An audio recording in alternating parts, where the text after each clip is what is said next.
Years ago, my family went on a vacation in Cape Cod, and we rented a small old house to stay in for 2 weeks. On the main floor was the kitchen, the living room, and a bathroom. The bedrooms were on the second floor. There was a basement room downstairs, with a washer and dryer, a sofa, and a television. On the first night, we were all awakened by a terrible scream from my sister's bedroom. When my dad burst into her room and turned on the light, he found her sitting up in bed, screaming and crying. My parents sat with her and comforted her until she finally calmed down enough to tell them what had scared her. She said that she had been awakened in the middle of the night by a horrible stench. When she opened her eyes, she had seen the entire bedroom soaked in blood from top to bottom. There was blood all over the floor, bloody handprints on the walls, and blood spatters all over the ceiling.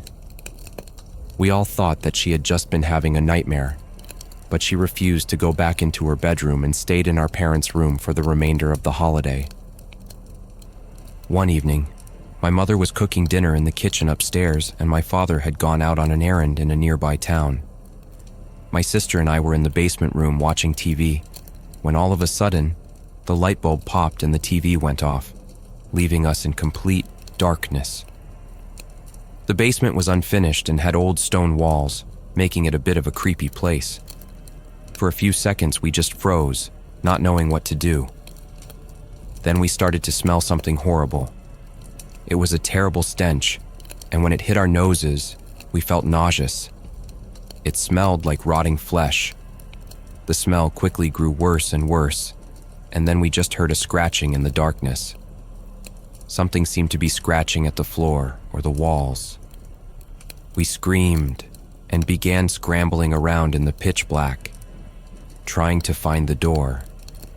Eventually, we managed to open the door and ran upstairs screaming to our mother. We kept telling her about the disgusting smell, and we heard something scratching and scraping around down there. My mother eventually agreed to go down to the basement, replace the bulb, and check out the source of the horrible smell.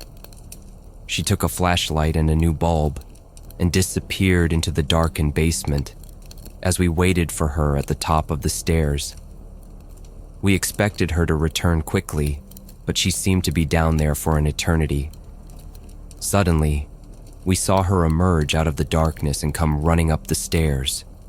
She slammed the basement door behind her and bolted it as fast as she could. She turned to us and we could see her face had completely drained of color. Her eyes were wide with fear and she just said, "I don't want you going down there again." Then she went into the kitchen and called the police. We overheard her conversation on the phone and managed to figure out that she'd seen someone down in the basement room. As we waited for the police to come, we huddled together in the living room, staring at the basement door. At any moment, we expected to hear someone banging on it or trying to break it down. My mother refused to tell us what she had seen. When the police arrived, my mother greeted them at the front door and ushered them inside. She unbolted the basement door and they went down into the darkness with their flashlights out and their guns drawn. They searched the entire basement room, but found nothing. There was no other way out of the basement, no windows, no doors. Whatever was down there would have had to come up through the basement door. After the police left, my mother finally revealed what she had seen down there in the pitch-black basement room. As she spoke, she became very still and quiet. She said that she had been changing the light bulb downstairs when she began to smell the horrible stench we'd described to her. Then, she started to hear a faint scratching noise. She shone her flashlight around the room and suddenly caught sight of something crouched between the washer and dryer. It was a man, crouched on all fours. His clothes were tattered, his hair was wild and tangled, and his face didn't look human. It was twisted in an expression of pure hatred. In that split second, he looked up at my mother, his eyes reflecting the beam from her flashlight. Then, he suddenly crawled forward and disappeared through a wall. When my mother saw him simply vanish into thin air, She dropped the flashlight and ran. After that, none of us would go down in the basement. We kept the door locked and bolted. Every night we slept in our parents' room and locked that door too. We cut our holiday short a few days later and just drove home.